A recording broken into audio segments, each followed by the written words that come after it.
the honourable member for Caribou Prince George. Thank you, Madam Speaker. Madam Speaker, we're at a historic moment in our nation's history.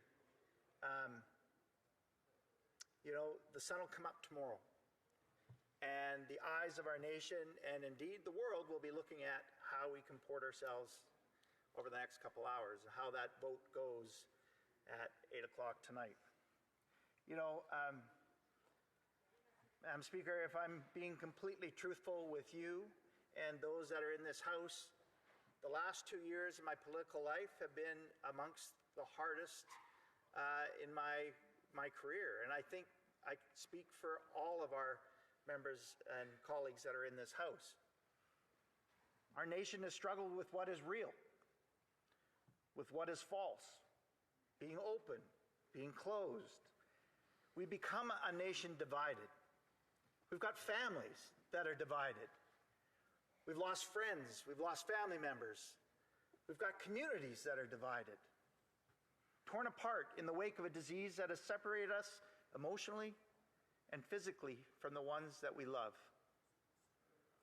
You know, Madam Speaker, I've probably written this speech about 12 times, and I've said it over in my head probably a dozen more times, and I've ripped it up every other time.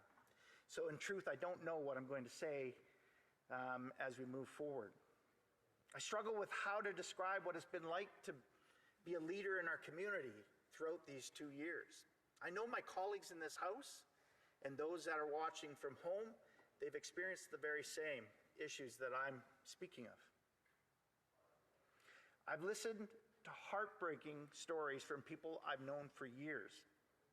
I've listened to heartbreaking stories from people I've just met. Vaccinated, unvaccinated, mandates, no mandates.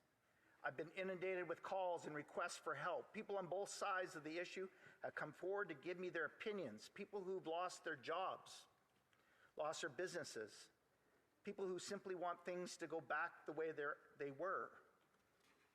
And Madam Speaker, I've listened to people that have lost loved ones. COVID has not only managed to overwhelm our healthcare system, it has overwhelmed our souls. People were not meant to live in isolation. We're not designed to be without human contact.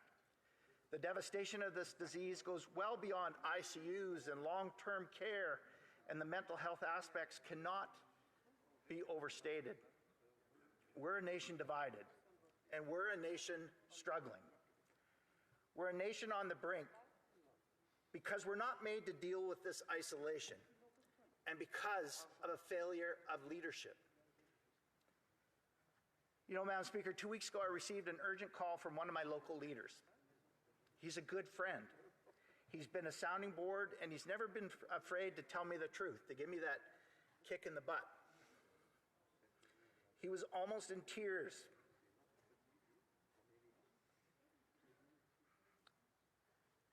As he told me about the threats of harm, as he described to me the feelings he had as he's learned about his grandchildren having to hide beneath a desk as there was an active shooter in his community. His voice shook as he told me he feared for his life. He feared for his life. He feared for his life because of the divisions of this country. He said this, "Todd, I need you to do something for me." He said, "I need you to talk to your colleagues on all sides of the House. I need you to turn down the rhetoric. We need to stop and listen." Last week, as I walked to and from my office here on the Hill, I stopped to talk. I stopped to listen. Listened to a young man from Langley who had stayed in his vehicle in minus 30 weather just for the chance to be heard. I listened to the grandmother whose son committed suicide in December because of the overwhelming aspects of this pandemic. And I listened to a trucker whose daughter also took her life last year because of the mental health challenges that this pandemic has brought upon us. The toll of this disease will not be measured in weeks or years. The toll will be measured in lives lost. Not just lives lost with those suffering from COVID, but lives lost from those living with the mental health issues this disease has created. With the mental health issues governments have perpetuated, lockdowns, school closures, domestic abuse, drug dependencies, the measures of deaths by COVID will far surpass the numbers we see on website updates. They don't even come close to the truth. The fact of the matter is we won't know the extent of the devastation this disease has had on us for years to come. Madam Speaker, the people I stopped to talk to were not racist. They were not extremists. And they weren't here for an insurrection. As a matter of fact, I struggle with this. If this was a real threat, I have to trust our security and our intelligence would have shut this place down long before the trucks arrived on Wellington Street. Long before. They were not Canadians hell-bent on usurping power or trying to overthrow our government. They simply came to Ottawa because they wanted to be heard. They came with stories of tragedy. They came with stories of heartbreak, and they came because they wanted a voice. They came because they wanted to be heard.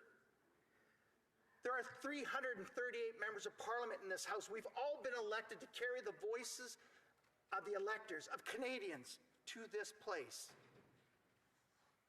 Our job is to listen. Our job is to act. And our job is to make this country a better place for everyone, not just those that we agree with, but those also that we disagree with. When someone comes into my office, or when someone comes into my office at home or here in Ottawa, I don't ask which party they voted for. I don't ask if they're vaccinated or if they're unvaccinated, because honestly, I don't care. Well, Madam Speaker, I kind of hope that they vote for me. But honestly, I don't care. I see them for the person they are in front of me. I listen. I show compassion. And I ask how I can help. When the trucks descended upon Ottawa the first weekend, they came because they wanted the border mandates lifted. They came because they had had enough. They came because they wanted to be heard. Instead, their voices fell upon deaf ears. What that weekend did was solidify their need to end the mandates. That weekend solidified their need to be heard.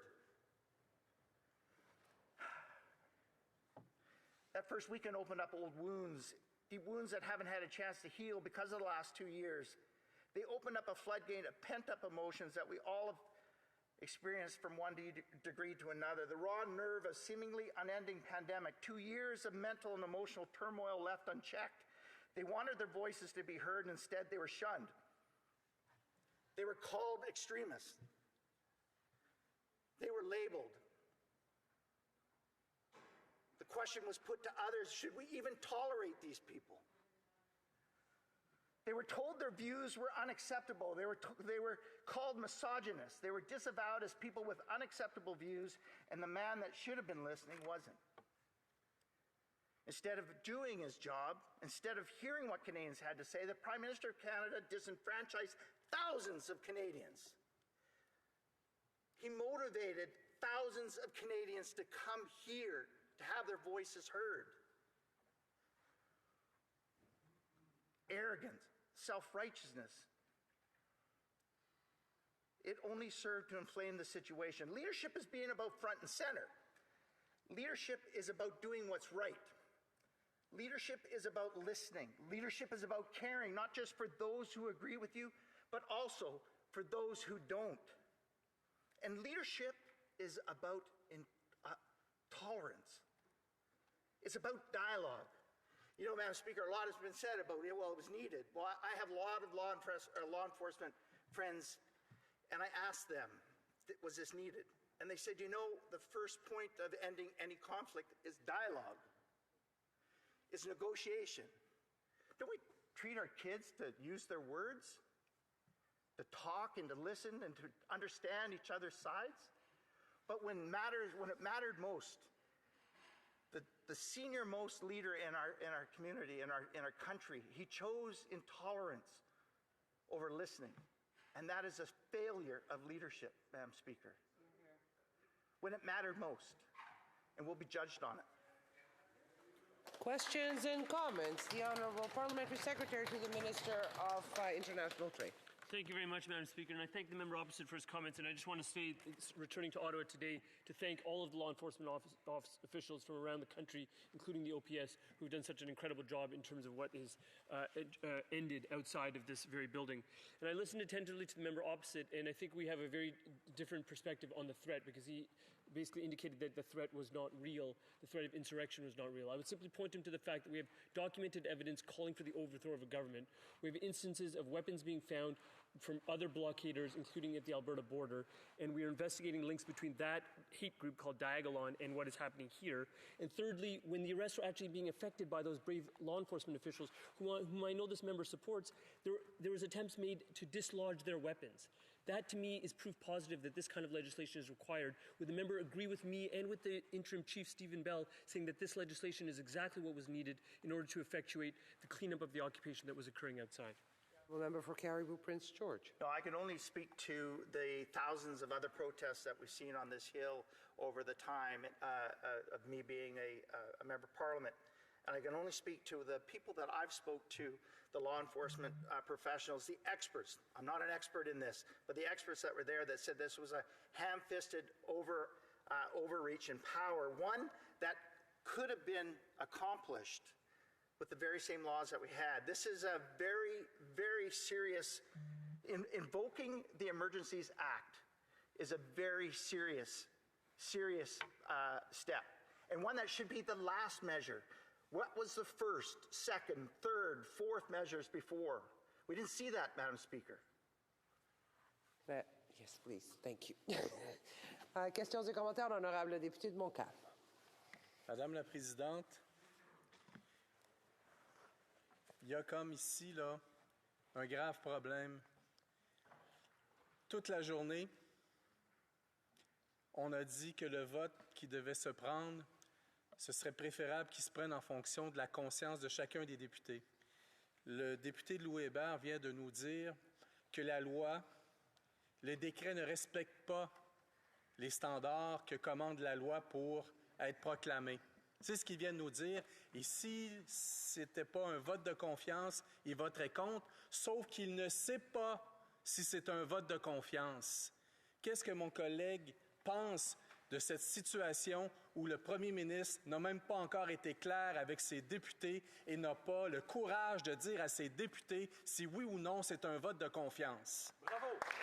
The honourable member for Caribou Prince George. My colleague has a very good question. And what that speaks loudly to me is that our Prime Minister continues to be afraid that his leadership is threatened, that he knows that he overstepped his boundaries and his grounds, and that he knows that his leadership is fragile. So much so that he has to put that veiled threat out there so that his colleagues and his MPs, whether here or his coalition of NDP, that they know that the fall, or that if this vote fails, that it could mean another unnecessary election. But it's just shameful that he actually would take that step. You know, let's not make any bones about it. He knows exactly what he's doing when he puts that out in a press conference. It's a threat that he sends across the bow, a shot that he sends across the bow at any MP that is considering voting against him. Honorable député de Rosemont-la-Petite-Patrie. Merci, Madame la Présidente. Et je remercie mon collègue pour son discours. On comprend tous qu'après 2 ans, les gens peuvent être tannés, excédés, frustrés. Je comprends aussi le droit de se faire entendre. J'ai participé à assez de manifestations que je me suis fait entendre une couple de fois. Mais le droit de se faire entendre, c'est pas le droit de klaxonner jour et nuit pendant 10 jours dans le centre-ville d'Ottawa. C'est pas le droit de harceler puis de terroriser des citoyens puis des citoyennes. Et puis je suis pas d'accord avec lui quand il dit qu'il n'y avait pas d'intention de renverser le gouvernement. C'était écrit sur leur page Facebook. Des organisateurs d'extrême droite qui disaient on est prêt à travailler avec le Sénat et la gouvernance générale pour prendre la place d'un gouvernement démocratiquement élu. Puis le Parti conservateur, le Parti de la loi et l'ordre, qui soutient ce mouvement-là, qui va leur porter des cafés puis de la pizza, puis qui se fait prendre en photo avec eux autres, qu'est-ce qui arrive avec son parti? The honourable member for Caribou Prince George. Well, first off, Madam Speaker, it would be no surprise that I disagree with him 100%, my honourable colleague 100%. What I will agree with him is that, listen, you know, we've had thousands of protests here in our nation's capital since I've been elected. And all matters of well, noise and what have you. In the 10 days of honking, I get it, that it was not appropriate. But all Canadians wanted to do is be heard. Resuming debate, the honourable member for Bruce Grey Owen Sound.